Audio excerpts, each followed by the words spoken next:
Please welcome to the stage the Executive Director of Equality Utah, Troy Williams.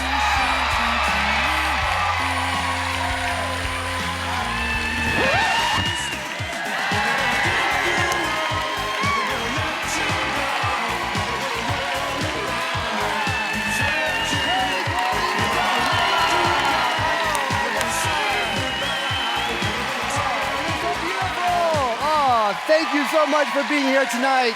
Thank you, Mindy Gledhill and the beautiful dancers from Ryrie Woodbury. And to Donna, Cliff, and Mindy Young, I love you. Thank you so much. Oh, I want to thank also the amazing Equality Utah staff, our board of directors, past and present, our volunteers, and each of you, because I'm never going to give you up.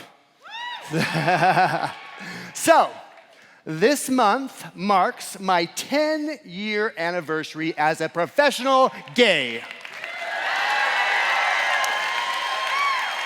Now, I'm sure being a professional gay would be a lot easier in California or New York or on OnlyFans.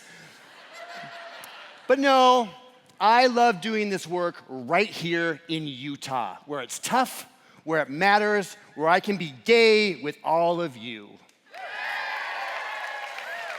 So, I started my career as a professional rabble-rouser 20 years ago, working at 90.9 FM KRCL as a radio activist. And my first mentor was the late, great Donna Land Maldonado. Yeah, you know Donna. She had the distinction of being the only Indigenous woman to helm a non-native radio station in America.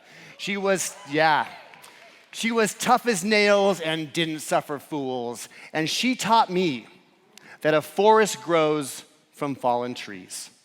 We are all here because of those who came before us.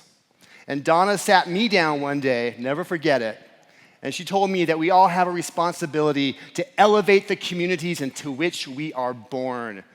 She hosted the long-running show, Living the Circle of Life, and she encouraged me to seek out my gay elders and mentors to teach me. And that's where I met Jim DeBacchus and Jay Marquardt, Connell O'Donovan, and of course Bruce Bastian, and many, many more who nurtured me, loved, and inspired me. That's why I'm standing here today, because of you. So I was entrusted with the leadership of Equality Utah, and I'm immensely grateful to all of you for your trust and for your support. And this is a photo of me at the 2014 Allies Gala. And the only thing that's really changed is that I now deliver all of my speeches wearing antlers. And I think it works. So Mindy Young, she got me reading Brené Brown, all right? And she encouraged me to get really vulnerable with all of you, which is often hard to do because the truth is, I can't do this work without you. It's hard sometimes to ask for help because our fear is that if we show too much vulnerability, there are always going to be trolls skulking under bridges or on social media ready to pounce. So our guard goes up and we sometimes become overly cautious and defensive. But the example of our elders is clear. We don't cower under bridges. We stand up in the light and we build them. And I need your help because our political climate is growing more extreme. White supremacists show up to pride events. Politicians project their anxieties onto minority populations. Books are banned, free speech and free expressions are challenged, misinformation circulates, and depression and anxiety rates are skyrocketing in America, especially among our youth. And the real threat of political violence grows every single day. And I know a lot of us are feeling mass election anxiety. Our democracy feels battered and worn, and the traditions and the institutions that we once thought invulnerable feel shockingly fragile. And with the upcoming election, our country faces the very real possibility that we will not see a peaceful transfer of power. And this is where we need your help the most. Because we need to flip the script on the harbingers of doom. Yes, trolls create a shadow of gloom, but where there is gloom, there is also glamour. And within that, our power to transform this moment. So when I get stressed about the world, I often turn to this beautiful mythologist, Michael Meade, who described glamour as a natural magic, an enchantment born of life and love. And I believe our collective love and glamour are essential to turn the tide. Dark times challenge us to discover our innate magic, to bind and connect those in our community who feel lost and alone.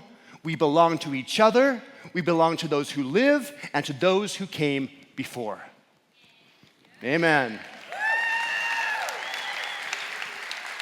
And to the young people in the audience tonight, you belong to a heroic lineage of trailblazers and storytellers. And they taught us that no matter what is happening out there, we are the authors of our story. We write and dream our future into being. So, when you feel lost and scared, remember the message of Glenda the Good Witch, who taught us that the locus of true power is not out there, it's been inside us all along. Our stories shape our character, and our character shapes our nation, and we write the story of our future. But what kind of stories will we write about those we elect to our highest office? As Americans, it's not unreasonable to expect women and men of courageous character to respect the elected office they hold and the people they serve. Now, we don't expect perfection, but we do expect them to rise above personal grievance. We seek leaders of character who do not mock and belittle our fellow Americans, but rather see in them the potential to rise and soar. We seek leaders who do not cling to power by stoking fears of minority populations, be they Haitian immigrants or transgender Americans.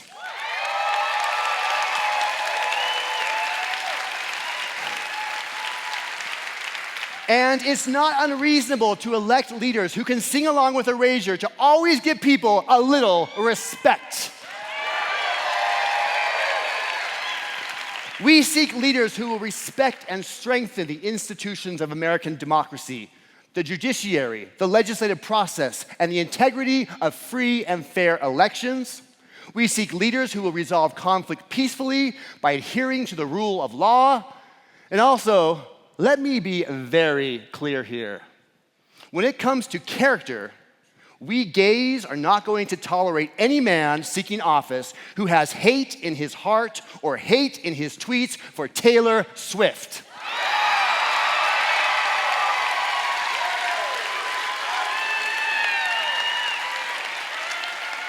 Democracy and freedom must be renewed and strengthened by every generation. Again, as Michael Meade taught, our vote is a dream of freedom and a strike against tyranny in all of its forms.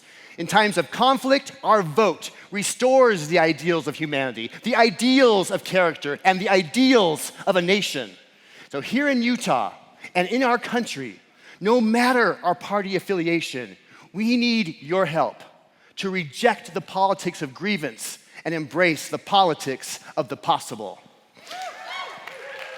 We have incredible endorsed candidates here tonight. Please meet them, support them, vote for them, and we are going to do our part. So, we're going to be out knocking doors this month to help get some of these great candidates in Utah elected. And then, we are also going to help beyond the beehive. Later this month, the staff of Equality Utah will be visiting the battleground state of Arizona. And we will be joining a bipartisan group of Democrats, Republicans, Latter-day Saints, and LGBT advocates working together to unify the Grand Canyon state and ensure that the 47th President of the United States will be Kamala Harris.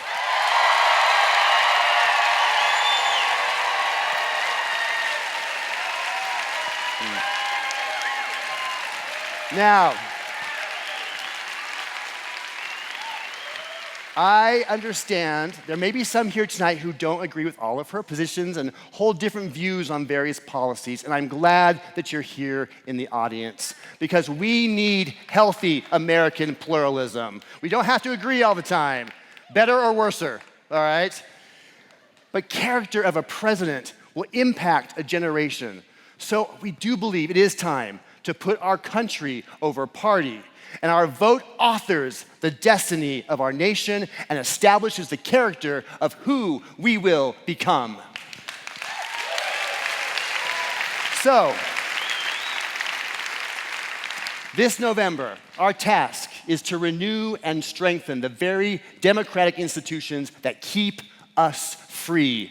Please register to vote. Please support our endorsed candidates and do everything in your power. Don't give up hope.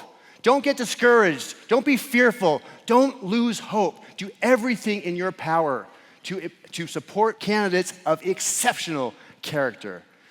So thank you so much for supporting and trusting me for these past 10 years. I'm grateful for you. I'm grateful to your donations tonight. I promise we're going to put all that money to work.